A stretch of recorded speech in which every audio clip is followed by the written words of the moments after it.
माजबाद ओनसोलारि हाग्रा बिफाना फिन इउटि रडनिफ्राय कनसाइनमेन्ट बालाजों बुंफबनाय गंनै डाम्पारखौ जब्द खालामदों। उदालगुरि जिल्लानि माजबाद ओनसोलारि हाग्रा बिफाना आरोबाव गंनै बालाजों बुंफबनाय डाम्पारखौ जब्द खालामो। उदालगुरि जिल्ला हाग्रा बिफाननि डिएफअ मुस्ताफा आली आहमेदनि बिथोनाव माजबाद ओनसोलारि हाग्रा मावख'नि आइसि रेन्जार मिन्टु बर'जों लोगोसे हाग्रा बिफाननि मोनसे हानजाया सालान गैयै डाम्पारखौ नागिरनानै तामुलपुरनि इउटि रडनि दैफां ओनसोलाव संदाननाय हाबाफारि लायो। हाग्रा मावफारियाफोरनि बे अपारेसनाव इउटि रडनि दैफां गामि ओनसोलनिफ्राय गंनै डाम्पार AS27C7382 आरो AS21AC0422 खौ जब्द खालामनाय जादोंमोन।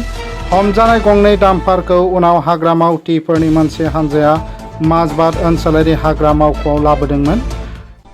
हाग्रा मावख'गिरिफोरा फोरमायोदि नोजोर होनो गोनां बाथ्रा डाम्पाराव प्राय 27 सेन्टिमिटार बाला दङ।